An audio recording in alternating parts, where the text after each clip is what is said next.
Luanne is Executive Vice President at Asset Living, a woman who has built an extraordinary career and continues to inspire and support the next generation of women in this industry. I'm really looking forward to hearing this story.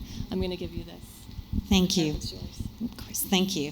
Wow, both of those were so inspiring. I don't know, I may just need to go sit down.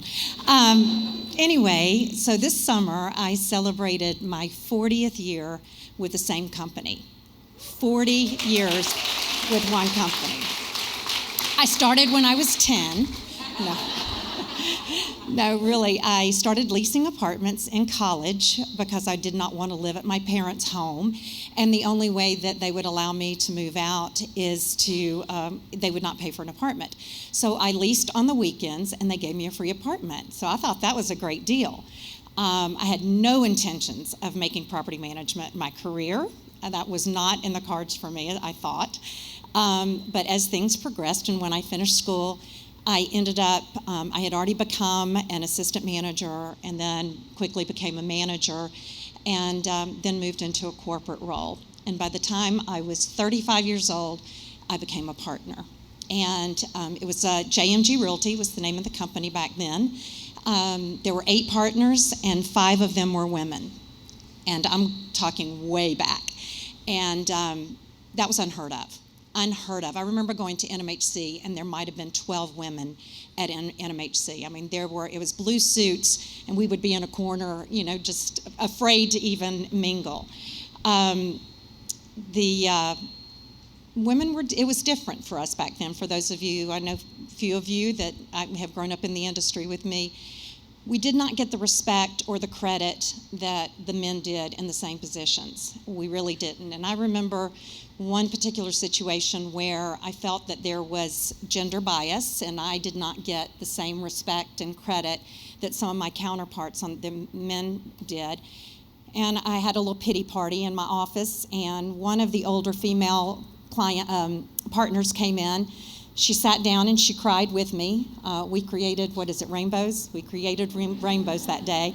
And then she gave me some great advice. And then she stood up and she said, "Put on your big girl panties, wipe away your tears, put on some lipstick, and get back out there." And I did. And I have to say I had to do that several times. It was hard. It was really hard. But I had a great run with JMG. It was, up until 4 years ago, that was the company that I worked with. And then we were acquired by Asset Living. And most of my partners retired. I probably should have. But I just felt like I wasn't finished. I still felt like I had more to offer and more to do, more to accomplish. And I saw the vision that Ryan McGrath, our CEO, had. And I also love the fact that he believes in women. And 50% of our C-suite is women. 7 out of 9 of our division presidents are women. 3 out of 5 of our principals are women. I mean, this is 2025 and still that's not normal. And I loved that. And the cool thing is I can pick up the phone and call any of them and they are there for me. I could not do that to a man. He would just say, I don't want to hear it, or whatever. If you just want to vent, if you need advice, whatever, they're there for me.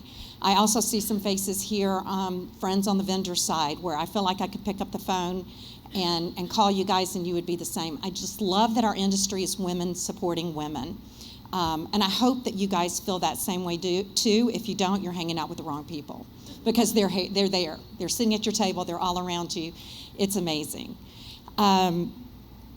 I love the change that has happened in our industry for women. Again, it was difficult back in the day, and I think we're moving in the right direction. I don't think we're all the way there, but I think we're getting some of the respect and the recognition that we deserve. So I'm glad I stayed. I'm glad I fought for myself, which I had to a lot. I'm glad I fought for other women. And I guess the advice that I would give to the younger generation, please believe in yourself.